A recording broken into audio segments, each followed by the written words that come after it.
नमस्कार। अजय चतुर्वेदी। बात बिहार की। अब इन दिनों बड़ी जोरों में चर्चा है कि बिहार में जो इस साल अक्टूबर नवंबर में चुनाव होने हैं उसको लेकर के सभी सियासी दल अभी से तैयारी के मूड में जुट गए हैं। इस बात को और भी बल तब मिलता है जब केंद्रीय गृह मंत्री और बीजेपी के दिमागदार चाणक्य माने जाने वाले अमित शाह जब बिहार पहुंचे और गोपालगंज में उन्होंने सभा की। उस सभा में जो कुछ भी उन्होंने कहा उसको ध्यान में रख करके इसे एक संकेत मानते हुए विपक्षी दल भी तैयारी में तेजी लाने की प्रयास में जुट गए हैं। कारण ये है कि अमित शाह ने अपने कार्यकर्ताओं को जागरूक करते हुए ये साफ साफ कहा कि वो अभी से चुनाव में जुट जाएं। ये कोई आश्चर्यजनक चीज नहीं है। हर पार्टी इस तरह के बयान देती है और खास अमित शाह तो इसके माहिर आदमी हैं। तो कार्यकर्ताओं को जागरूक करना, उन्हें सक्रिय करना, ये कोई नई बात नहीं है। कांग्रेस अपने वजूद को वापस पाने के लिए, अपनी खोई हुई जमीन पाने के लिए लगातार कोशिश में है और इसी के तहत सारी कवायद चल रही है दिल्ली से लेकर के बिहार तक। इसी कड़ी में अपनी जमीन को वापस पाने एक संगठित संगठन जो कि डेडिकेटेड हो कांग्रेस के लिए, वैसे लोगों की फिर से ताजपोशी की जा रही है। राजेश राम उसी कड़ी में देखे जाते हैं। कृष्णा अल्लावरू को वहां भेजा ही इसीलिए गया है कि कांग्रेसियों को खोज करके मजबूत हो। और इसी प्रयास में कन्हैया कुमार को भी वहां भेजा गया। पलायन रोको, नौकरी दो, क्योंकि ये बिहार का सबसे बड़ा मुद्दा है। कल मैंने आप लोगों से बातचीत के दौरान एक बात कही थी कि मीडिया के लोग, चाहे वो मैं प्रिंट मीडिया या इलेक्ट्रॉनिक मीडिया की बात करना यहाँ बेमानी है, क्योंकि वो कांग्रेस और कन्हैया कुमार, राहुल गांधी को क्यों भला फोकस करने जाएंगे। लेकिन सोशल मीडिया के लोग भी कांग्रेस की, यूथ कांग्रेस की, NSUI की इस यात्रा को लेकर के तमाम सवाल खड़े कर रहे थे। और इस यात्रा को मैं नहीं जानता कांग्रेस हाईकमान, क्योंकि राहुल गांधी ही इसके पीछे सब कुछ हैं और उनके दिमाग में क्या चल रहा है ये शायद अगर एक तरफ से वो सोचते होंगे तो दूसरी तरफ भी उसकी भनक नहीं जाती होगी। ऐसी हालत में जिन चीजों को कल मैंने आपके सामने रखा था, उसी परिवेश को, उसी कड़ी को आगे बढ़ाऊंगा। कल 30 तारीख को जो गोपालगंज में सभा हुई कांग्रेस भारतीय जनता पार्टी की, जिसे कि अमित शाह ने संबोधित किया, उस सभा में जितने लोगों के लिए कुर्सियां लगाई गई थी, जितना बड़ा टेंट लगाया गया था, ये बिहार के लोग ज्यादा अच्छी तरह से इस बात को समझेंगे। क्या वो पूरा टेंट भर गया था? वो सारी कुर्सियां भर गई थी? क्या उसमें तिल रखने की जगह नहीं थी? ये बात मैं इसलिए कह रहा हूं कि कल ही मैंने आपसे कहा था कि कुछ लोगों का ये कहना है कि कन्हैया कुमार की इस यात्रा में भीड़ नहीं है। अगर उन सेना के जवानों को, सेना के जवान बनने के लिए जिन्होंने अपना सब कुछ, अपनी जवानी कुर्बान कर दी, उनको हटा दिया जाए तो इसमें, इस पूरी यात्रा से बेरोजगारी का मसला ही हट जाएगा। सवाल ये उठता है, ये यात्रा उनकी है, ये यात्रा उनके लिए है, वो हट क्यों जाएंगे? क्यों हटा दिए जाए, हम ये क्यों मान लें। फिर उन्हीं लोगों से मैं ये सवाल पूछना चाहता हूं कि क्या वो गोपालगंज गए थे, अमित शाह की सभा उन्होंने देखी, उसमें जमा जनसमूह को उन्होंने गिना। कम से कम अमित शाह कन्हैया कुमार से तो बड़े नेता हैं, राष्ट्रीय स्तर के केंद्रीय गृह मंत्री हैं, बहुत दिनों से अरसे से उनके बारे में उनको एक उपाधि दी गई है चाणक्य की। जब भी वो जहां जाते हैं उसकी पूरी तैयारी होती है। तो ये सवाल इसीलिए कि क्या अमित शाह की सभा में अपार जनसमूह उमड़ा था। मैं किसी संख्या पर या किसी तरह का कोई चित्र खींचने की कोशिश नहीं कर रहा हूं, केवल ये सवाल पूछ रहा हूं कि क्या वो लोग अमित शाह की उस सभा में गए थे। सवाल का जवाब शायद कोई नहीं दे पाएगा, क्योंकि जो हालत अगर वो बयां कर रहे हैं कन्हैया कुमार की यात्रा की, वही कमोबेश वही हालत अमित शाह की उस सभा की थी। तो अब आप तुलना कर लीजिए दो राष्ट्रीय पार्टियों के दो नेता, जिनके बीच में कद का बहुत भारी अंतर है, बड़ा अंतर है। उनकी यात्रा और उनकी सभा में कितने लोग पहुंचते हैं, कितने लोग उनको सुनते हैं, इस पर भी गौर किया जाना चाहिए। एक पक्षीय बात नहीं होनी चाहिए। दूसरा सवाल, गृहमंत्री का ये अपने कार्यकर्ताओं को जागरूक करना कि वो अभी से पूरी तैयारी के साथ जुड़ जाएं। क्या जो एक जनमानस में, बिहार की जनता में, बिहार के वोटरों में या देश की जनता के बीच दिमाग में जो बना हुआ है कि अक्टूबर नवंबर में चुनाव होने हैं, क्या उससे पहले भी चुनाव हो सकता है क्या? ये सवाल तो उठता है, क्योंकि कभी कभी इस तरह की खेल भी बीजेपी खेला करती है। उसका क्या असर होगा, नफा नुकसान क्या होगा, ये तो बाद में पता चलेगा। कहीं वो शाइनिंग इंडिया तो नहीं हो जाएगा अगर जल्दी चुनाव होता है तो। और कहीं इसके पीछे ये तो सोच रहे हैं कि कांग्रेस को का जो तेवर दिखाई दे रहा है बिहार के भीतर, वो उसे मापने की कोशिश की जा रही है, उसे घटाने की कोशिश की जा रही है कि हड़बड़ी में अगर चुनाव होंगे तो हमारे पास तो सब कुछ है। कांग्रेस तो अभी तैयारी शुरू कर रही है। हमने तो गठबंधन दलों के साथ भी बैठकें कर ली हैं, अभी तो इनकी कोई बैठक भी नहीं हुई है। अभी तो ये भी तय नहीं है कि मुख्यमंत्री कौन होगा, उप मुख्यमंत्री कौन होगा, प्रदेश की कमान कांग्रेस की तरफ से असल में संभालेगा कौन, अगर डिप्टी चीफ मिनिस्टर होंगे तो कौन होगा। तमाम तरह के सवाल मीडिया में ही उछाले जा रहे हैं।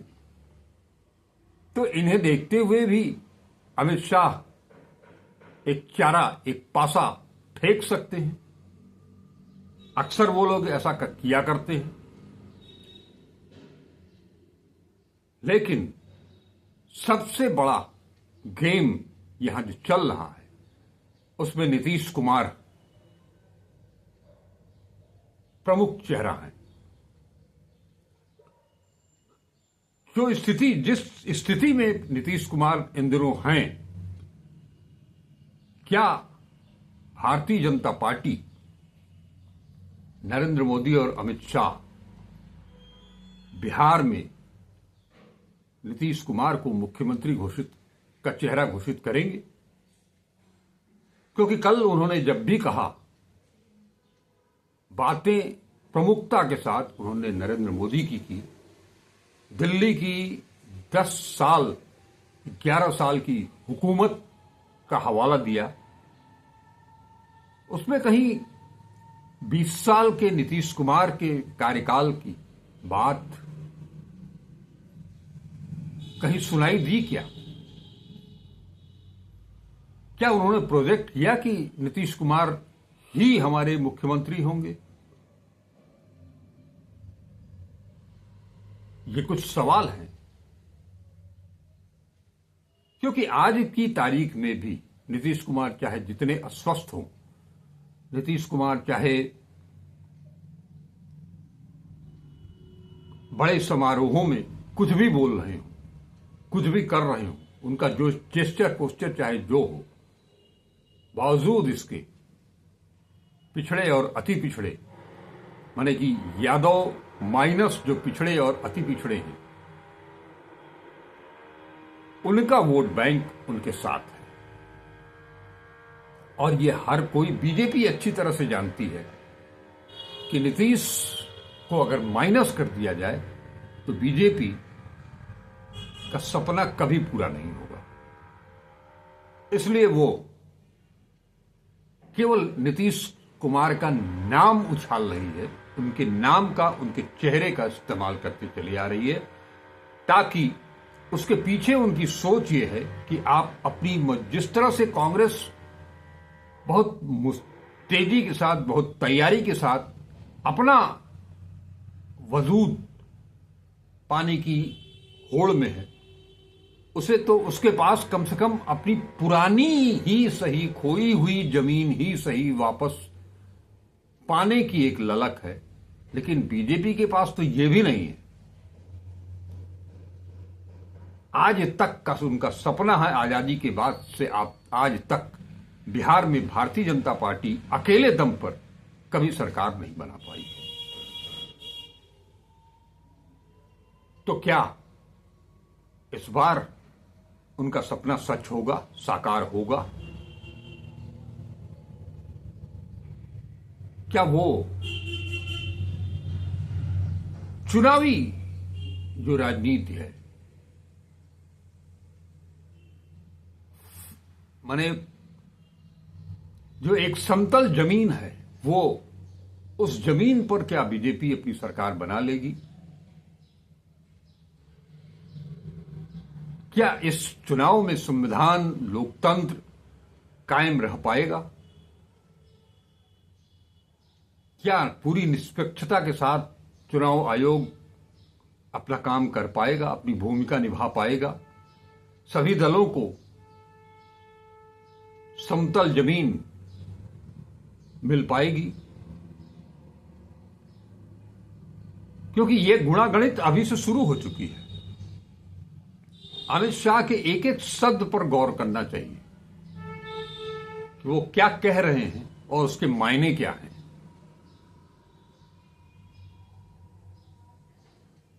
इन सब से अलग जो बिहार की जनता चाह रही है, जिस दर्द से कराह रही है, जो पीड़ा उन्हें अनुभव हो रहा है, उसमें राहुल गांधी तीसरी बार 2025 में जनवरी फरवरी के बाद अप्रैल, 7 अप्रैल को फिर पहुंच रहे हैं बिहार, और मुद्दा, उनके जाने का मकसद संविधान सुरक्षा सम्मेलन है। वो संविधान अभी लोकसभा में जो उनके साथ हुआ है, उस पर उन्होंने केवल उस घटनाक्रम को रखा है जो स्पीकर महोदय और राहुल गांधी के बीच में हुआ था। उसके बारे में वो आगे जाकर के इस संविधान से जोड़ते हुए, लोकतंत्र से जोड़ते हुए क्या कुछ उस सम्मेलन में कहते हैं, ये भी बहुत कुछ मायने रखेगा। दलितों को, अति दलितों को, पिछड़ों को, अति पिछड़ों को जो साधने की उनकी मुहिम शुरू हुई है, क्योंकि ये चुनाव अगर बीजेपी के लिए बहुत मायने रखता है, तो उससे कहीं ज्यादा राहुल गांधी और कांग्रेस के लिए ये चुनाव बिहार का महत्वपूर्ण है। ये एक बहुत बड़ा इवेंट होने जा रहा है, एक तरह से कहिए बीजेपी के शब्दों में, जहां राहुल गांधी को ये प्रूव भी करना है कि हरियाणा और महाराष्ट्र में जो कुछ भी सरकार ने किया, सत्ता पक्ष ने किया, वो किया, लेकिन हर बार काट की हानि सफल नहीं होती है, बार बार नहीं। और अब तो महाराष्ट्र चुनाव के बाद, हरियाणा चुनाव के बाद जो चुनाव आयोग पर निशाना साधा गया, राजीव कुमार के जाते ही उसी चुनाव आयोग ने अपनी कमियों को, अपनी खामियों को स्वीकार भी कर लिया। ऐसे में एक तरफ कन्हैया कुमार प्रारंभिक तौर पर उनको, जो मैं फिर कहूंगा कि प्रारंभिक तौर पर उन्हें जो लक्ष्य सौंपा गया था, उसमें वो काफी हद तक सफल हुए। कम से कम उनकी यात्रा बिहार के कोने कोने में उसकी चर्चा तो होने लगी है। बहुत से यात्री हैं, राजनीतिक, सामाजिक, वो एक अकेले ही चलते हैं, कोई आगे पीछे नहीं होता, लेकिन उनकी यात्रा सफल होती है, अपने मकसद में वो सफल होते हैं। तो अगर ये कहा जा रहा है कुछ लोगों के द्वारा कि उनकी यात्रा में झंडा ढोलने वाले, सेना में भर्ती होने वाले, उन लोगों को हटा दिया जाए, माइनस कर दिया जाए, तो महज 15, 20, 25, 50 लोग, अरे वो चल तो रहे हैं, फिर कहूंगा। लेकिन दूसरी ओर देश के प्रमुख राजनीतिज्ञों में से एक, कूटनीतिज्ञों में से एक, सियासी शतरंज के माहिर खिलाड़ी अमित शाह की सभा, उनका चेहरा,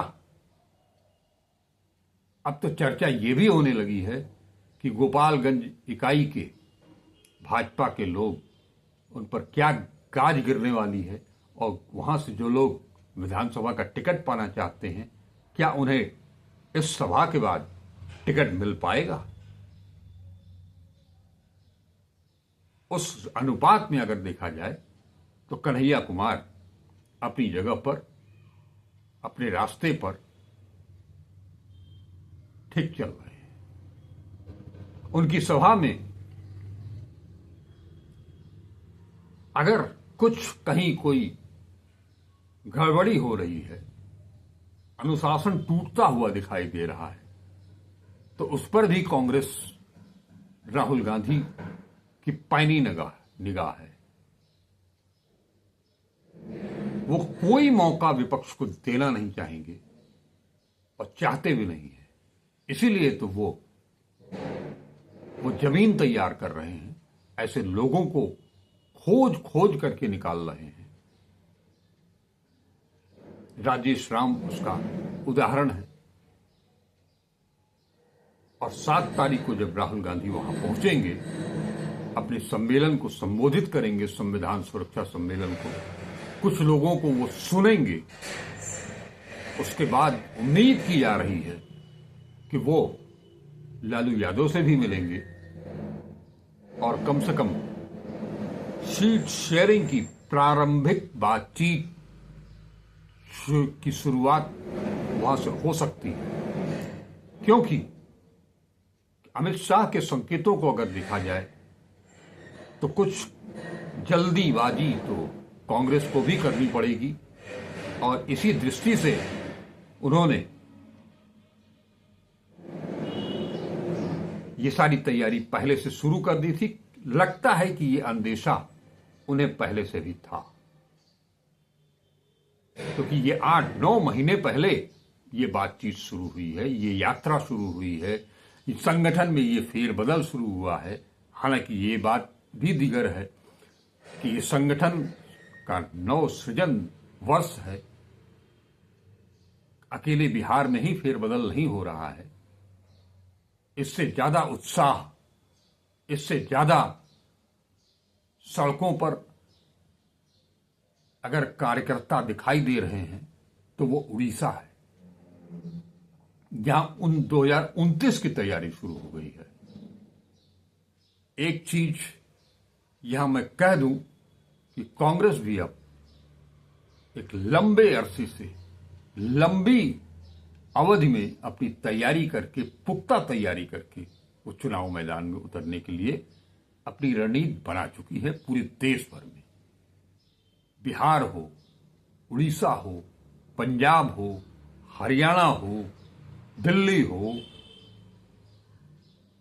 अब वो कहीं भी देश भर में नंबर 2 की पार्टी बन करके, बी टीम बन करके नहीं रहना चाहते, क्योंकि उन्हें ये पता है कि हम नंबर 2, 3, बी, सी टीम बने रहेंगे तो आने वाले लोकसभा के चुनाव में भी जनता उनको खारिज कर देगी। ये बात राहुल गांधी को, मल्लिकार्जुन खड़गे को समझ आ चुकी है। तो पहले राज्यों में सफाया और उसके बाद से दिल्ली में भी सफाया होगा, जरूर होगा। चाहे वो किसी वेणुगोपाल हो या संदीप सिंह हो, जाएंगे तो जरूर। ऐसा नहीं है कि उत्तर प्रदेश को ऐसे ही राहुल गांधी, मल्लिकार्जुन खड़गे छोड़े रहेंगे। कब तक? जो बात एक लंबी दोस्ती जिस पार्टी से है, जिससे उनका गठबंधन बिहार में है, वहां जब ये स्थिति आ सकती है तो उत्तर प्रदेश की दोस्ती उसके आगे अभी काफी बौनी है। नमस्कार, अजय चतुर्वेदी।